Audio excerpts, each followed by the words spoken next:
My name is Brianna Mercer, and I have endured 32 years in a patriarchal family. 3 weeks ago, after parents passed, my brother kicked me out of the house. He looked me in the eye and said, "Dad decided a long time ago, sons inherit everything. Daughters? Daughters get nothing. That's how it's always been in this family, and that's how it's going to stay." Then he changed the locks on the house where I grew up, the house where I spent 2 years caring for our dying mother while he visited 3 times, the house where I held her hand through chemotherapy while he checked his Rolex and complained about traffic. He threw my belongings onto the lawn and told me I was nothing but a burden, because in my father's eyes, that's all a daughter could ever be. But here's what my brother didn't know. Our mother had spent 8 years preparing for this exact moment. 8 years of secret meetings with lawyers. 8 years of building something he couldn't touch. Before I tell you what happened at the will reading, please take a moment to like and subscribe, but only if this story resonates with you. Where are you watching from right now? Drop your location and local time in the comments. Now let me tell you how a worthless daughter ended up with everything. To understand what Marcus did, you need to understand the Mercer family. My father, Robert Mercer, built his life around one unshakable belief. Sons carry the family forward. Daughters, they marry well and disappear into someone else's name. He wasn't cruel about it, not overtly. He just allocated his attention accordingly. He was a contractor, successful enough to buy us a 4-bedroom colonial in the Connecticut suburbs, nice neighborhood, good schools, a workshop in the garage where he spent weekends with Marcus, teaching him to build things while I helped Mom in the kitchen. My mother, Linda, was the quiet center of our home. She kept a lavender garden in the backyard that she tended every morning.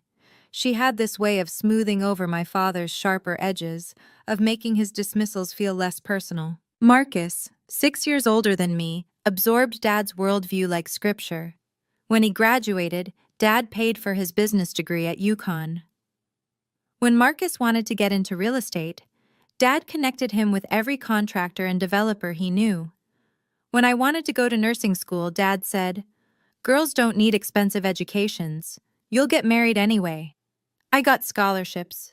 I worked double shifts at a diner. I paid my own way. And I remember, this was 8 years ago, my mother pulling me aside one evening after another dinner, where Dad praised Marcus's first big sale while barely acknowledging my acceptance into the program. "I've taken care of you," she whispered, squeezing my hand. "You won't understand now." But I have. I didn't know what she meant. I thought it was just something mothers say. I had no idea she'd spent that afternoon with a lawyer named Evelyn Cole, signing papers that would change everything. 2 years ago, Mom was diagnosed with stage 3 breast cancer. I still remember the call. I was halfway through a shift at Maplewood Senior Living when my phone buzzed with Dad's number. He never called me at work. He barely called me at all. "Your mother's sick," he said. "You need to come home." Not, "we need you," just, "you need to come home." Like it was my job. Like it had always been my job. I moved back within the week. I requested night shifts so I could be with Mom during the day. Chemotherapy appointments, radiation sessions, the slow deterioration that cancer brings. My paycheck dropped by 20%, but I didn't care. This was my mother. Marcus visited 3 times in 2 years. 3. Each visit lasted less than an hour. He'd sweep in wearing his Hugo Boss suits, kiss Mom's forehead, check his Rolex, and leave. Victoria, his wife, came once and spent the entire time photographing the house for memories while barely looking at Mom. Dad never acknowledged what I was doing. In his mind, this was simply what daughters did. But Mom knew. She started meeting with someone once a month. A lawyer, she said, for insurance paperwork. I'd drive her to an office in Hartford, wait in the car, and drive her home. She always seemed lighter afterward, like she'd set something down she'd been carrying too long. "You're such a good girl," she told me one night when I was helping her into bed. "Whatever happens, Brianna, remember that you did everything right. You showed up. That matters more than anyone knows." I thought she was talking about the cancer. She wasn't. Let me tell you about my brother and his wife. Marcus and Victoria lived in Greenwich, a 5-bedroom house in a neighborhood where the mailboxes probably cost more than my car. Victoria called herself a socialite, which as far as I could tell meant she attended gallery openings and posted photos of her Chanel bags on Instagram. She looked at me like I was something that needed to be cleaned up. Actually, no. She looked at me like she didn't see me at all. I was staff, background noise. "Brianna," she said at Thanksgiving 2 years ago, the last one with Mom well enough to cook, "have you ever thought about doing something with more upward mobility? You can't wipe old people's bottoms forever." Mom's hand tightened on her fork. "I'm a registered nurse," I said quietly. "I help people." Victoria's laugh was a delicate, dismissive thing. "Of course you do." But the moment that stayed with me came later that night. I'd gone to the kitchen for water and heard Marcus and Victoria in the hallway. "Don't worry about her," Marcus said. "Dad's already promised everything to me. Has been for years. She's not getting anything. She's just here to play nurse until Mom's gone. Then she can disappear back into whatever sad little life she has." "Good," Victoria whispered back. "We need this, Marcus. We really need this." I stood frozen behind the kitchen door, water glass in hand. Something was wrong. I didn't know what. But the desperation in Victoria's voice didn't match the Greenwich lifestyle. The designer clothes, the casual superiority. I went back to bed and told myself it didn't matter. I had no idea how much it would. 6 weeks ago, my mother was declared cancer-free. I remember crying in the oncologist's office. 2 years of fear, of watching her shrink and pale and fight. And she'd won. We went out for lunch at her favorite cafe, and she ordered a glass of champagne for the first time since her diagnosis. "I want to visit my mother," she said, meaning Grandma Eleanor, who lived at an assisted living facility in Connecticut. "Your father's been promising to drive me for months." 4 weeks ago, they finally went. They never came back. A truck driver fell asleep on I-95. The police said it was instant. They said they didn't suffer. I don't know if that's true. I don't know if anyone says anything else. I was working the night shift when I got the call. I remember walking to the stairwell because I couldn't breathe in the hallway and sitting on the cold concrete steps, my phone on the floor where I'd dropped it, the Connecticut State Police still on the line, asking if I was there. I don't remember what I said. I don't remember driving home. I remember the smell of Mom's lavender garden when I finally pulled into the driveway at 3 a.m., and I remember thinking she would never tend it again. The funeral was 4 days later. St. Andrew's Episcopal, the church where my parents got married. 80 people came. Marcus gave the eulogy. He talked about Dad for 7 minutes. He mentioned Mom's name twice. And before the reception ended, while I was still accepting condolences from people who remembered my mother far better than my brother seemed to, Marcus pulled me aside. "We need to talk," he said, "about the house." The funeral flowers were still fresh when my brother informed me I no longer had a home. "You need to clear out your things by the end of the week," Marcus said, his voice low enough that the other mourners couldn't hear. We were standing in the church vestibule, the stained glass casting colored shadows across his face. "The house is mine now. Dad made that clear years ago." I stared at him. My black dress still had a tissue tucked in the sleeve from crying during the service. "Marcus, we haven't even read the will yet. The will is just a formality." He straightened his tie. Hermes, I noticed absently. "You know how Dad felt. Sons inherit. That's how it's always been. You should be grateful I'm giving you a week." "Grateful?" The word came out strangled. "Look." He softened his voice into something that might have sounded reasonable to anyone who didn't know him. I understand this is hard. You've been living there, taking care of things. But that was your choice. You could have had a real career, a real life. Instead, you chose to play nurse. That's not my fault. Behind him, Victoria was checking her phone, already bored. That's not... Marcus, I took care of Mom for 2 years, while you... While I what? His eyes went hard. While I built something? While I made something of myself?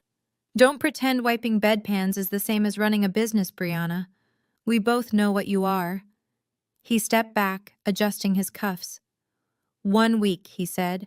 Then I'm changing the locks. I watched him walk back to Victoria, watched her lean in and smile, watched them leave without saying goodbye to anyone. That was Monday. He didn't even wait a week. Wednesday evening, 2 days after the funeral. I came home from work at 7 p.m., exhausted in a way that had nothing to do with the shift. Grief does that, makes everything feel like you're moving through water. My key didn't work. I tried again, confused, thinking maybe the cold had warped something. But no, the lock had been changed. The deadbolt, too. I walked around to the garage.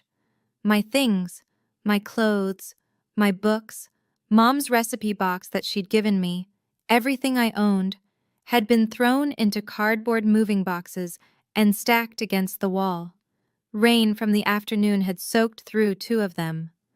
My nursing school diploma was warped and wet.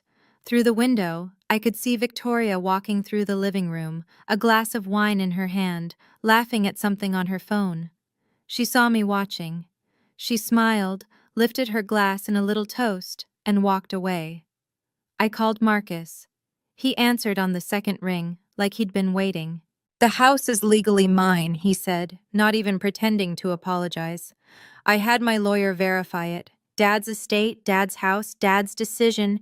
You have 24 hours to get your stuff off the property before I have it removed. Marcus, I grew up there. And now you don't live there anymore. That's how life works, Brianna. Maybe if you'd made something of yourself, you wouldn't be standing in the rain right now. I ended the call because I didn't trust myself to speak. I sat down on the wet grass, next to the boxes of my ruined belongings, and held the one thing that hadn't been damaged, Mom's Timex watch, tucked safely in my pocket since the hospital returned her personal effects. That's when I found the letter. The letter was in a box of Mom's things, items Marcus must have assumed were junk, her gardening gloves, a few old photographs, and a cream-colored envelope with my name written in her handwriting. For Brianna, when the time comes. I didn't open it on that lawn. I couldn't. Instead, I called the only person I could think of, Diane Foster, the head nurse at Maplewood, who'd been something like a mentor to me for 3 years. She arrived in her Honda Odyssey within 30 minutes. "Get in," she said, not asking questions. "You're staying with me tonight, and tomorrow, and as long as you need." Her apartment was small, 2 bedrooms in a Hartford complex that had seen better days, but it was warm and dry.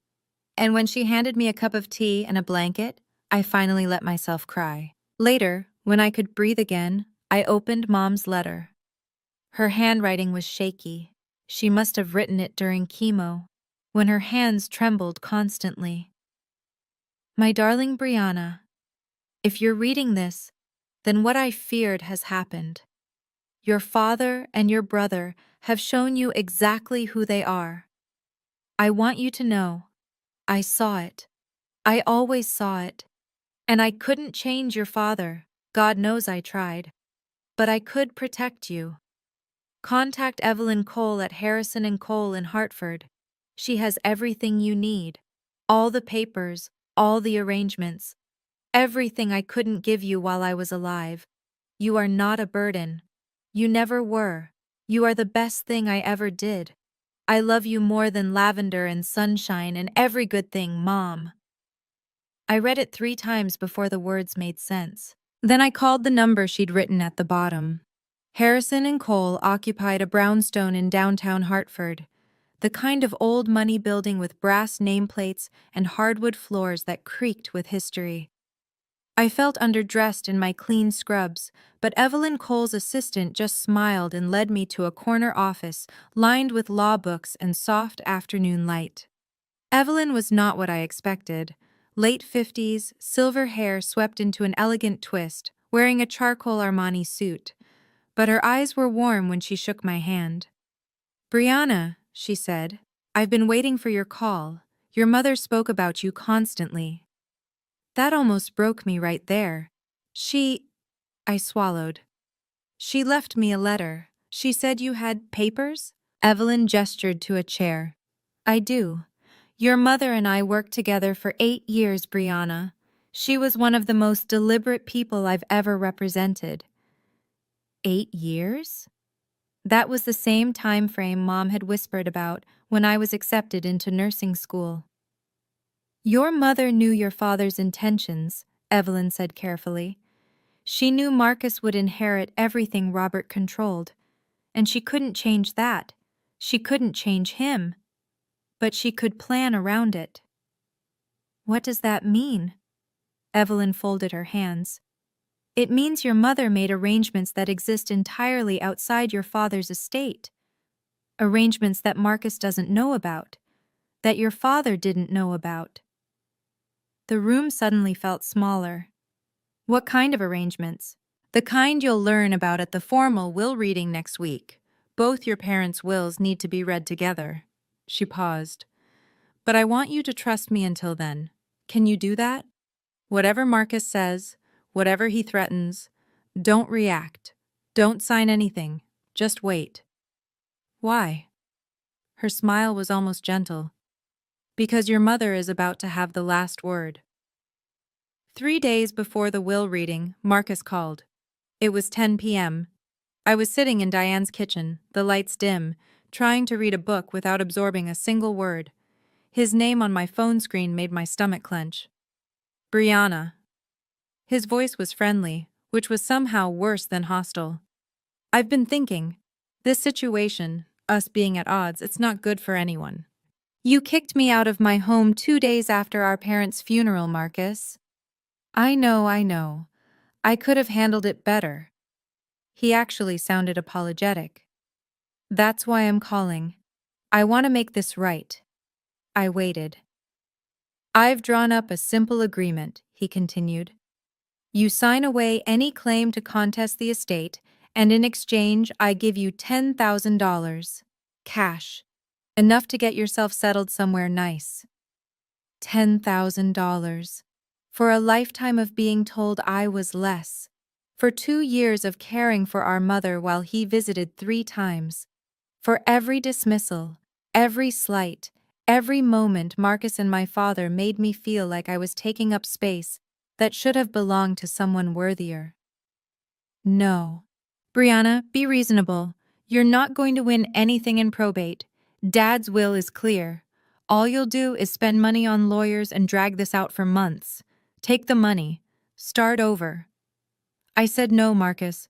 I'll see you at the will reading." His voice hardened instantly. "You're making a mistake. You know that, right? You're going to walk out of that room with nothing. Less than nothing. And you'll wish you'd taken this offer." "Then that's my choice to make." "Fine." He practically spat the word. "But remember, I tried to be generous. What happens next is on you." The line went dead. I set down the phone with shaking hands. Then I did exactly what Evelyn told me to do. I waited. "I have to pause here and ask you something. Have you ever been pressured to sign something by family? Told you have no right to ask for what's fair? That feeling, that specific helplessness, it stays with you. If this story is hitting close to home, leave a comment. I read every single one, I promise. And if you haven't subscribed yet, now might be the time. Because what happens next at that will reading? It changed everything. The will reading was scheduled for 2 p.m. on a Thursday at Harrison and Cole. The conference room had a mahogany table long enough to seat 12, though only 6 of us were there. Marcus, Victoria, me, Evelyn Cole, her assistant who would serve as witness, and, to Marcus's visible surprise, my grandmother. Eleanor. Marcus's smile faltered when Grandma walked in. I didn't know you were coming. Grandma Eleanor Whitfield was 82 years old and sharper than most people half her age. She wore a navy dress, her silver hair pinned back, and the sapphire ring she'd worn for as long as I could remember glinted on her finger. I was asked to be here, she said simply, taking the seat next to me. By my daughter. Marcus and Victoria exchanged glances. Well, Marcus said, recovering his confidence. The more the merrier, I suppose, though I don't see why we need to make this complicated. Dad's wishes were clear. Evelyn took her place at the head of the table, folders arranged precisely before her. Before we begin, I should note that we will be reading 2 wills today. Robert Mercer's will and Linda Mercer's will. They are separate documents with separate provisions. 2 wills? Victoria frowned. Why would that matter? Everything was jointly owned. Evelyn's expression remained neutral. Not everything, as it turns out. I felt Grandma's hand find mine under the table and squeeze. Marcus straightened his Rolex with a practiced gesture. Fine. Let's get this over with. Read Dad's will first. Evelyn opened the first folder. Very well. Last will and testament of Robert Allen Mercer, dated 14 months ago, witnessed and notarized in Hartford County. The room went quiet. This was it. Dad's will was exactly what Marcus expected. Evelyn read through the standard provisions, executor appointments, debt payments, funeral instructions, before reaching the distribution of assets. To my son, Marcus Robert Mercer, I leave 70% of my personal assets, including my vehicle, my workshop tools and equipment, and my share of all financial accounts held jointly with my wife. Marcus nodded slowly, satisfaction spreading across his features. To my daughter, Brianna Lynn Mercer, I leave 30% of my remaining personal assets. 30% of remaining assets, Victoria murmured, doing the math. After debts and expenses, so basically nothing. That's not, I started. It's fine, Marcus cut in, magnanimous now. Dad's accounts totaled about $80,000. You'll get something, Brianna. Maybe $24,000 after everything's settled. He smiled at me like he was doing me a favor. That's more than I expected Dad to leave you, honestly. Marcus, Grandma said quietly, perhaps you could let the lawyer finish. What's left to finish? He leaned back in his chair, one arm draped over the backrest. The house was Dad's. The money was Dad's. I'm the primary heir. Brianna gets a consolation prize, which is generous under the circumstances. Victoria pulled out her phone, probably already composing a post about her inheritance. Actually, Evelyn said, her voice cutting through Marcus's satisfaction, there's quite a bit left to discuss. Robert's will represents only a portion of your parents' combined estate. Combined? Marcus's confidence flickered. What do you mean, combined? Evelyn closed the first folder and opened the second. Your mother's estate is separate and significantly larger than your father's. The room went very still. Marcus stopped smiling. Wait. Marcus held up a hand. Mom didn't have her own estate. She was a housewife. Everything she had came from Dad. That's not accurate, Evelyn said calmly. It is accurate. I know my own family. Marcus stood up as if the height would give him authority. Whatever you're about to read, whatever little savings account Mom might have had, it doesn't change anything. Dad made his wishes clear for decades. The son inherits. The daughter takes what she's given and is grateful for it. He turned to me, and the venom was back. This is what I was trying to spare you, Brianna. This embarrassment. You're sitting here hoping Mom left you something. What, her jewelry? Her recipe cards? It doesn't matter. The house is still Dad's. The real money is still Dad's. And you're still the same person you've always been.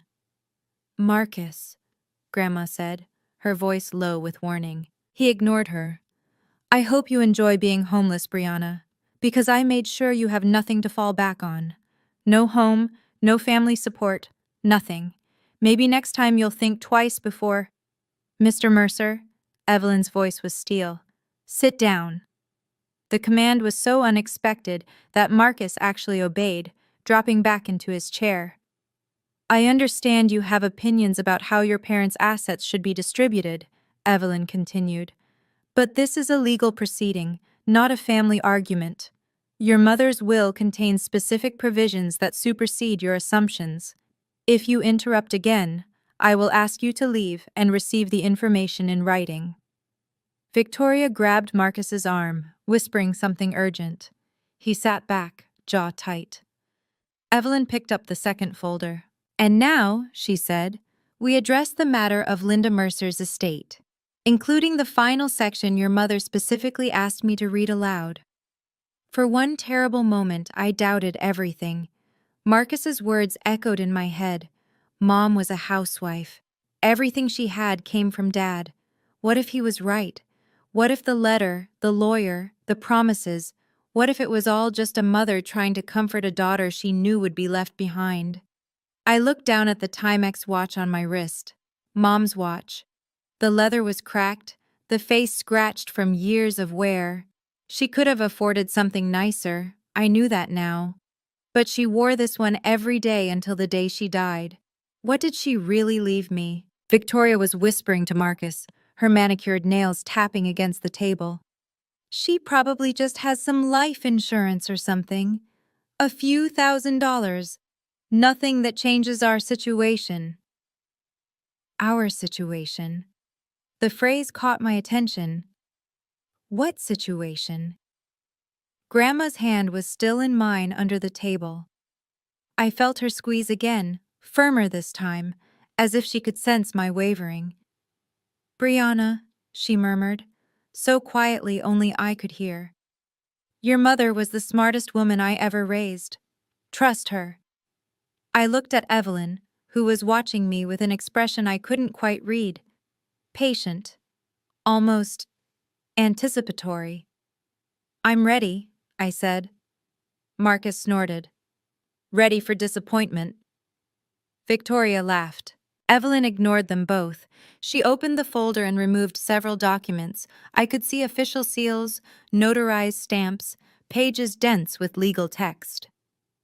Last will and testament of Linda Eleanor Mercer, she began. Updated 18 months ago, witnessed by myself and a notary public of Hartford County. The testator was evaluated by Dr. Sarah Hammond, a board-certified psychiatrist, and declared fully competent to execute this document. She looked directly at Marcus. The first item is a letter Mrs. Mercer requested I read aloud to all present. Marcus shifted in his seat. 18 months ago? Mom was in the middle of chemo 18 months ago. Her judgment was compromised. I anticipated that concern, Evelyn replied, her tone even. Which is why I have Dr. Hammond's written evaluation confirming your mother's full cognitive capacity at the time of signing. I also have video documentation of the signing itself. She produced a USB drive and set it on the table. Your mother wanted no ambiguity. She recorded herself explaining every decision in this document. The video is 32 minutes long and available for review if anyone wishes to contest her competency. Victoria's phone had stopped moving. She stared at the USB drive like it might bite her. Marcus swallowed. That's very thorough. Your mother was a thorough woman. Evelyn's lips curved, just slightly. Now, the letter. She lifted a single page, handwritten on cream-colored stationery. I recognized the paper. Mom had a box of it in her desk, the expensive kind she used for important correspondence. To my children, Evelyn read, her voice clear and measured. If you are hearing this letter, then I am gone, and the moment I dreaded has arrived. My throat tightened. I love you both. I want you to know that first. But love does not make me blind. Marcus went very still. For 35 years, I watched your father favor Marcus in ways he didn't even recognize as favoritism. It was simply how he saw the world. Sons matter, daughters serve. I couldn't change him. Believe me, I tried. Evelyn paused, looking up at us. There's more, she said. But perhaps I should continue after everyone has had a moment. Keep reading, Marcus said tightly. Evelyn nodded, and I braced myself. Evelyn continued reading, and my mother's voice seemed to fill the room. When Brianna was born, Robert said, "Maybe next time we'll have another boy." I held my daughter in my arms and promised her silently that she would never be next time to me. I watched her grow up working twice as hard for half the acknowledgement. I watched her pay her own way through nursing school while Marcus received every advantage. I watched her come home to care for me during the worst 2 years of my life, changing my sheets when I was too sick to move, holding my hand during chemotherapy, singing me the songs I sang to her as a baby. Marcus visited 3 times in 2 years. I do not write this to condemn my son, but I write it to explain why I made the choices I did. The assets I leave to Brianna are not a reward. They are not favoritism. They are the balance I could not provide while I was alive. They are what she was always owed. Victoria made a small, strangled sound. If Marcus is hearing this and feels angry, I understand. But I ask him to consider, why does he feel entitled to everything? Who taught him that? And what did he do to earn it, other than being born male? Marcus's face had gone pale. Evelyn looked up.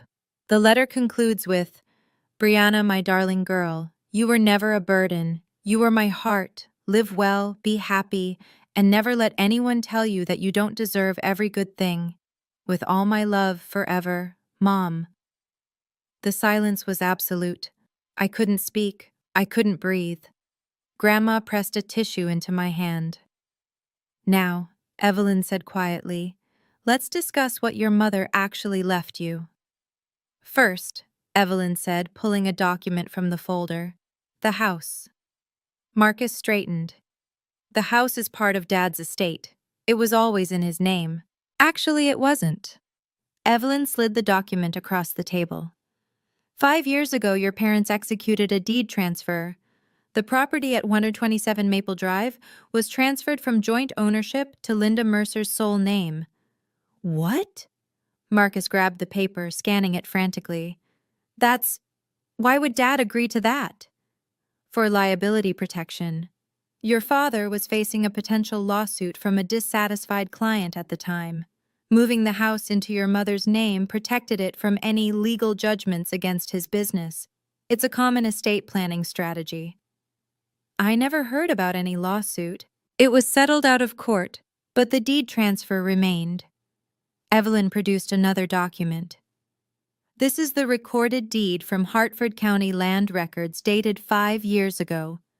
The property, currently valued at approximately $650,000, belonged solely to your mother."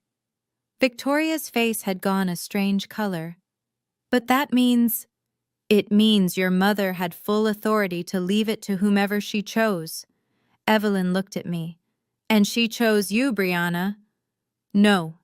Marcus shook his head. "No, this has to be a mistake. He always said—" "Your father believed what he wanted to believe," Grandma said sharply. "Linda told him the deed transfer was temporary for the lawsuit. She never transferred it back, and he never checked." I stared at the deed, my mother's signature at the bottom, neat and deliberate. The house where I grew up, the house where I cared for her, the house Marcus had thrown me out of. It was mine. It had been mine the whole time. "Additionally," Evelyn continued, as if she hadn't just detonated a bomb in the middle of the room, "there is the matter of the irrevocable trust." "The what?" Marcus looked like he'd been hit.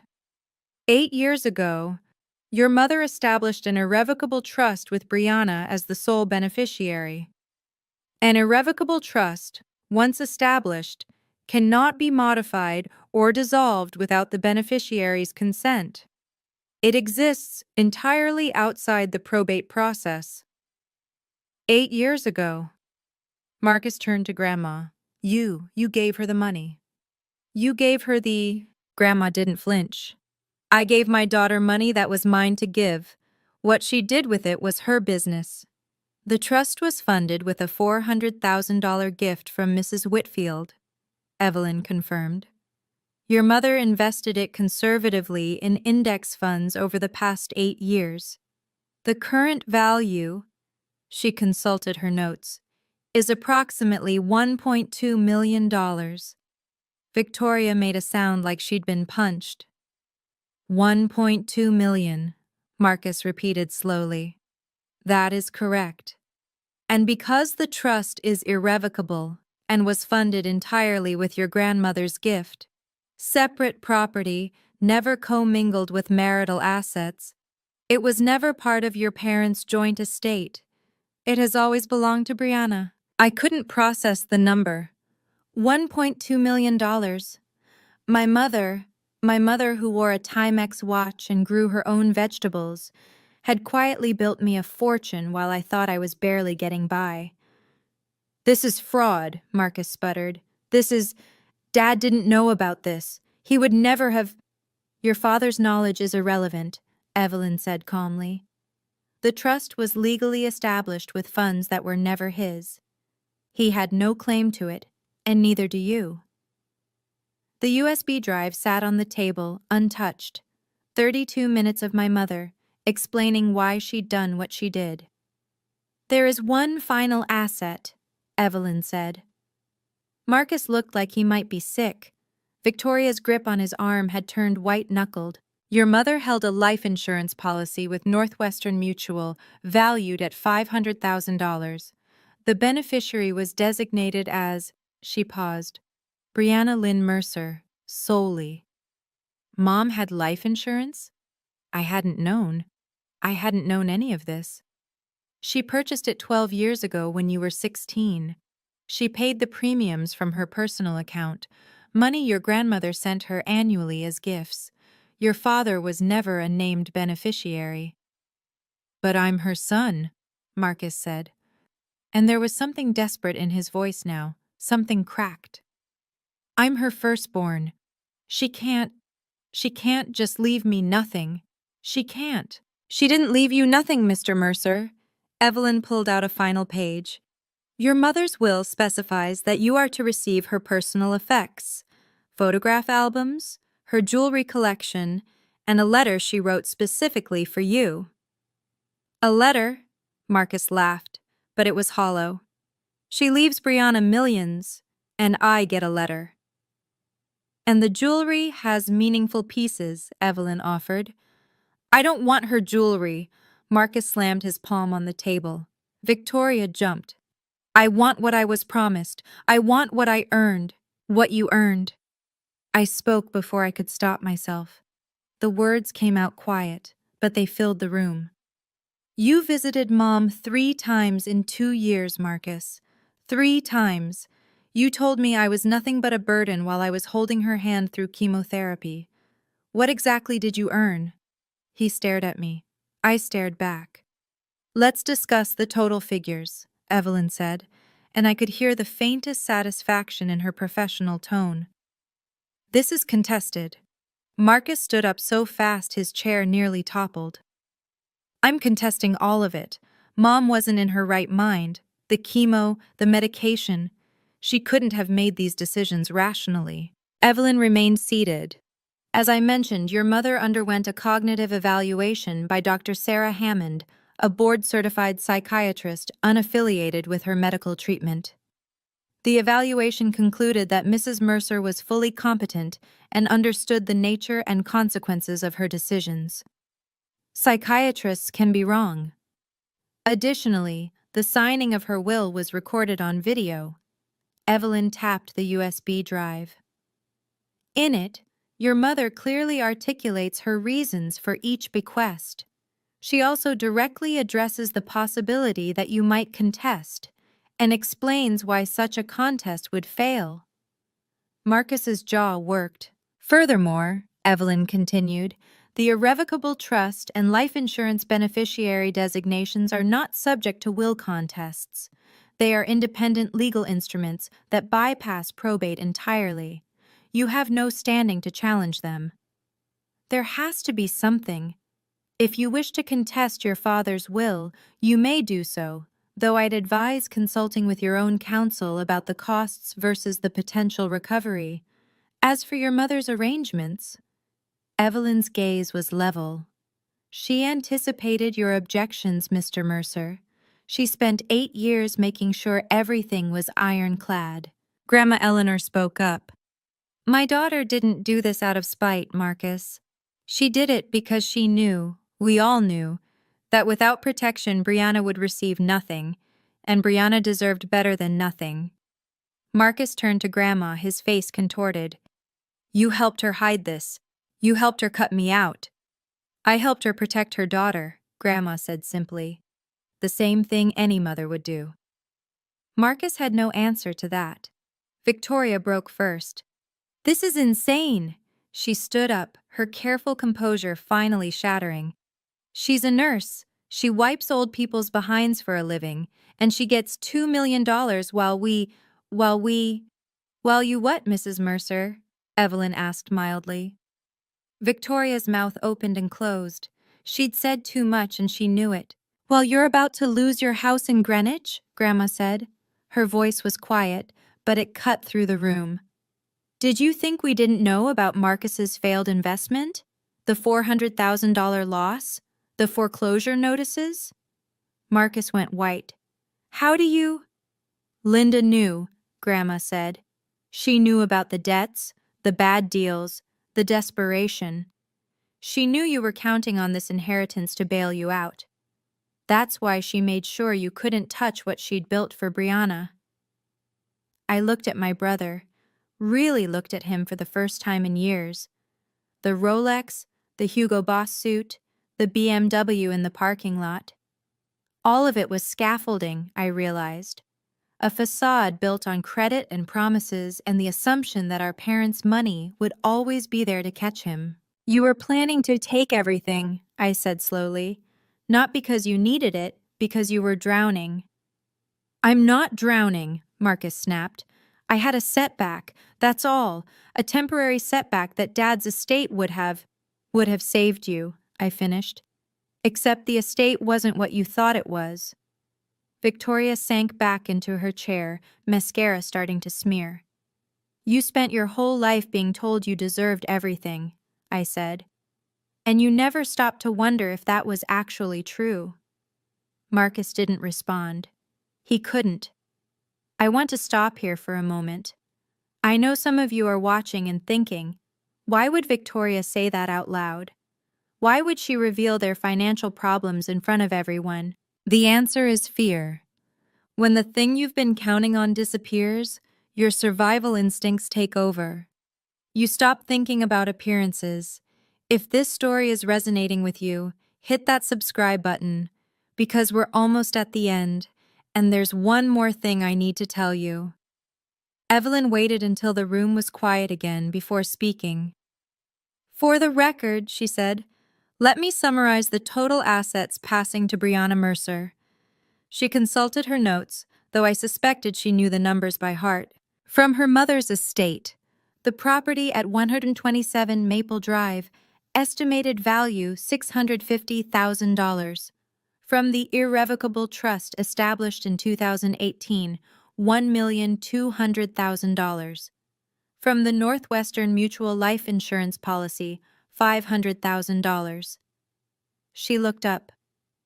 Additionally, from her father's estate, 30% of remaining liquid assets, approximately $24,000.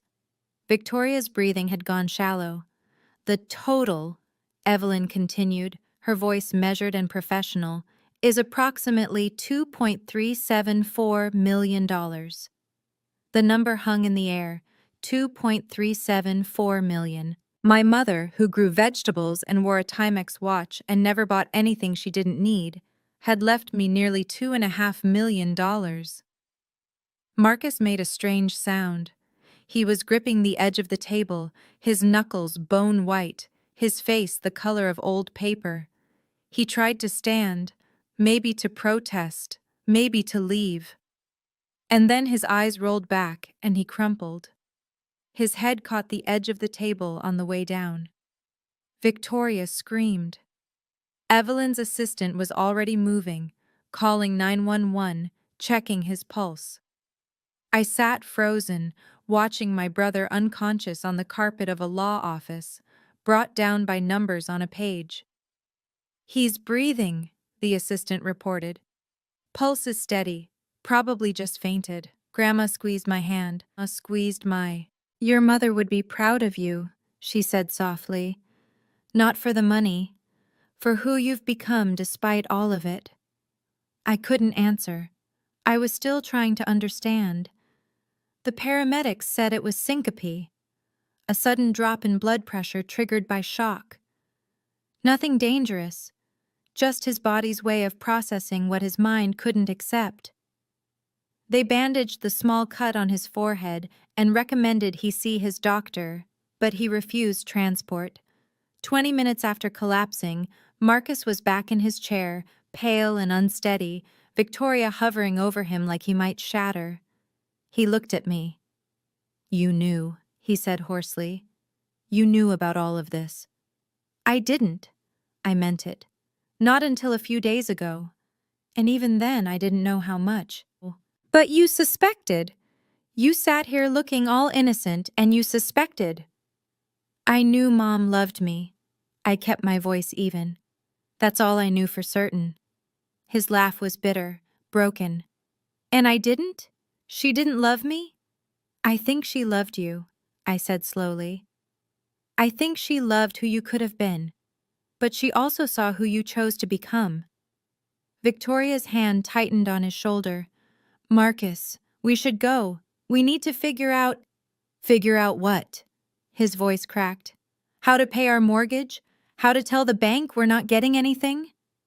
He looked at me with something that might have been desperation. "Brianna, you have to help me. We're family." The words hung there. Family. 3 visits in 2 years. You're just dead weight. Enjoy being homeless. "Marcus," I said, "you kicked me out of my own home before our mother's flowers had wilted. You told me I was nothing but a burden. You tried to get me to sign away everything for $10,000. I stood up. "I'm not going to pretend that didn't happen." "You have to understand," Marcus said, his voice rising. "I was stressed. The investments, the pressure. I didn't mean half of what I said. That's not who I really am." "Then who are you, Marcus?" I asked quietly. "Because I've known you for 28 years, and I've never seen any evidence of anyone different." He flinched. "I'm not going to let my brother become homeless," I said. "I'm not cruel, but I'm also not going to bail you out of decisions you made while treating me like I was worthless." "So what then? You just walk away with millions and I get nothing?" "You get exactly what you earned." I picked up my bag, the same worn leather bag I'd carried through nursing school, through 2 years of night shifts, through every moment my family dismissed me. "You get the consequences of your choices, the same way I'm finally getting the consequences of mine." Victoria started to speak, but I held up my hand. "If you want to contact me, you can go through Evelyn, but any personal relationship between us?" I looked at my brother, this man I'd grown up with, who'd held my hand at our first day of school, who'd become someone I barely recognized. "That's going to take time, a lot of time, and honestly, I don't know if we'll ever get there." "Brianna, I'm not doing this to hurt you." My voice was steady. "I'm doing it because I finally understand something Mom tried to teach me. I don't have to accept treatment that I wouldn't give to someone else." I walked toward the door. "Mom loved you," I said over my shoulder. But she loved me enough to protect me from you. That's the difference. I didn't wait for him to respond. Grandma followed me out to the hallway. "Wait," she said, catching my arm. "I have something for you." She reached into her purse and withdrew a small velvet box, navy blue, worn soft at the corners. "Your mother wanted you to have this. She asked me to give it to you after the reading." Inside was her sapphire ring, the one Grandma had worn as long as I could remember, the one I'd admired since I was a little girl. "Grandma, I can't. This is yours." "It was mine," she corrected gently. "I gave it to your mother on her wedding day, and she gave it back when she knew she was dying, so I could give it to you when the time was right." I slid it onto my finger. It fit perfectly. "There's something else you should know," Grandma said. "Something even your mother didn't put in the will." I looked up. "Linda wanted to leave your father, years ago before you were born. But then she got pregnant with Marcus and she stayed. She stayed for you kids." "I never knew." "No one did. She made the best of it. But she always regretted that she couldn't give you a different childhood." Grandma's eyes were bright with unshed tears. "The trust, the insurance, all of it. It was her way of giving you the freedom she never had. The freedom to walk away from people who don't value you." I hugged her, this tiny woman who had helped my mother plan for 8 years to give me a future. "Thank you," I whispered. "Don't thank me," she said. "Just live well. That's all your mother ever wanted." Behind us, I heard Marcus and Victoria finally leaving, their voices low and strained. I didn't look back. 1 month later, I sat in the office of a financial advisor in Hartford, someone Evelyn had recommended, a woman with 20 years of experience and no interest in getting rich off my inexperience. "Here's my recommendation," she said, sliding a document across the desk. "We keep the trust invested. Draw only what you need for living expenses. The life insurance goes into a high-yield savings account for emergencies and opportunities. We pay off your student loans immediately. That's about $42,000. And you keep working." Keep working? I'd expected her to suggest I retire, travel, do something extravagant. "You love your job," she said simply. "Money shouldn't change who you are. It should just give you options." So that's what I did. I paid off my loans, a debt I'd been chipping away at for 6 years, gone in a single transaction. I kept my position at Maplewood, though I switched to day shifts now that I didn't need the night differential. I stayed with Diane for another month while I figured out what to do about the house. Because the house was complicated. It was where I'd cared for Mom, where I'd been thrown out like garbage, where Marcus and Victoria had drunk wine while my belongings soaked in the rain. It was also the place where Mom had grown her lavender garden, where she'd tucked me in at night, where she'd quietly met with lawyers and built a future I never knew existed. I wasn't ready to live there, not yet, but I wasn't ready to sell it either. "Rent it," Diane suggested one evening. "Let it pay for itself while you figure things out. There's no rush." She was right. For the first time in my life, there was no rush. I had time now. Mom had given me that. 3 months after the will reading, Grandma called me with news. "Marcus had to sell the Greenwich house," she said. "Victoria filed for divorce last week." I was at work, on my break, sitting in the same stairwell where I'd learned our parents were dead. Strange how places accumulate moments. "How do you know?" "His listing showed up on Zillow, and Victoria's Instagram is very forthcoming." Grandma's tone was dry. "She's already rebranding herself as a survivor of narcissistic financial abuse." Direct quote. I almost laughed. Almost. "Is he okay?" "Define okay," Grandma sighed. "He's living in an apartment in Bridgeport, still working in real estate, but not at his old firm. I don't think anyone's inviting him to the Greenwich cocktail parties anymore." The version of me from 3 months ago might have felt some satisfaction. The new version, the one who'd had time to process, to grieve, to heal, just felt tired. I don't wish him harm, I said. I know you don't. That's the difference between you and him. Did Mom know? About the debts? The financial trouble? She suspected. That's partly why she did what she did. She knew if there was money available, Marcus would find a way to take it.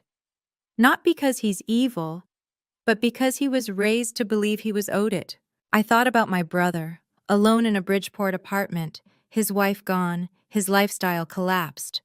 I thought about the boy who used to chase me around the backyard, who let me ride on his shoulders at parades. I didn't know where that boy had gone, but I knew I couldn't save him. I'm going to the house this weekend, I told Grandma.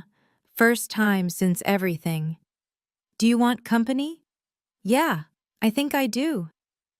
The lavender garden had survived the winter. Not all of it. Some of the plants had gone brown and brittle. But there, in the early April sunlight, I could see new green shoots pushing up through the soil. Life, stubborn and persistent, refusing to give up. Grandma stood beside me, her arm linked through mine. She planted this garden the year you were born, she said. Did you know that? I didn't. I'd always assumed it was just something Mom enjoyed, not something with meaning. She said lavender was for protection, for purification. She wanted good things to grow around you. I walked through the back door. My key worked perfectly now. I'd had the locks changed weeks ago, and stood in the kitchen where I'd made Mom countless cups of tea, where I'd held her hand through nausea and fear. The house was quiet. Marcus had left it relatively clean when he'd moved out, either out of some remnant of shame or because he'd been too rushed to trash it. Mom's things were still here, her recipe cards in the drawer, her reading glasses on the nightstand, her robe hanging in the closet. I went to her bedroom and sat on the edge of the bed. On the nightstand was a small album I'd never seen before. Inside, photographs of me from infancy to adulthood. First steps, first day of school, nursing graduation, every milestone she'd witnessed. On the first page, in her careful handwriting, for my bravest girl. Grandma sat down beside me. She spent weeks putting that together, she said. During chemo, when she couldn't sleep, she said it was her way of counting the good things. I held the album to my chest and finally let myself cry. Not grief this time, gratitude. 6 months after that while reading, I enrolled in a nurse practitioner program. It was something I'd wanted for years, the chance to do more than bedside care, to diagnose and treat, to help patients in a deeper way. But the program was expensive, and between my student loans and my barely there savings, it had always seemed like a distant dream. Now I could afford it. I used money from the trust, following the plan my financial advisor laid out, enough for tuition and books, with the rest still growing quietly in the background. I kept working part-time at Maplewood because I wasn't ready to leave the patients I'd grown to love. Diane and I found an apartment together near the hospital, 2 bedrooms, a tiny balcony where I started growing lavender in pots. She said living alone was overrated anyway, and I said having a roommate meant someone to split streaming subscriptions with. We both knew it was more than that. Grandma called every Sunday. She'd tell me stories about Mom as a child, about their adventures before she met Dad, about the woman she was before life wore her down. I recorded the calls on my phone, building an archive of the mother I was still getting to know. And the house on Maple Drive? I rented it to a young family, a nurse actually from Maplewood, and her husband and 2 little girls. The older daughter asked if she could take care of the lavender garden. I said yes. I said yes to a lot of things that year. To opportunities, to rest, to the slow process of understanding that I was worth more than I'd been told. My mother didn't give me money. She gave me permission to believe I deserved it. I've thought a lot about why Marcus became who he is. Not to excuse him. There's no excuse for how he treated me. but to understand. My brother grew up being told he was special simply because he was born male. He didn't have to prove anything. The world was his by default. So he never developed the muscles for empathy, for earning what he had, for recognizing that other people's needs mattered as much as his own. Psychologists call it entitlement, the belief that you deserve things without effort. It's not born, it's taught. And once it's there, it's almost impossible to unlearn, because admitting you're not special means admitting your whole identity was a lie. Marcus isn't a monster. He's a product of a system that told him he was worth more than he was, and when reality finally caught up, he didn't know how to handle it. I don't know if he'll ever change. I hope he does. But I also know that his change isn't my responsibility. My responsibility is to myself, to live the life Mom wanted for me, to set boundaries that protect my peace, to remember that walking away from toxic people isn't cruelty. It's survival. If you're watching this and you've been told you're not enough, by family, by partners, by anyone who should have loved you, I want you to know, they were wrong. You were always enough. Sometimes the people who love us protect us in ways we don't see.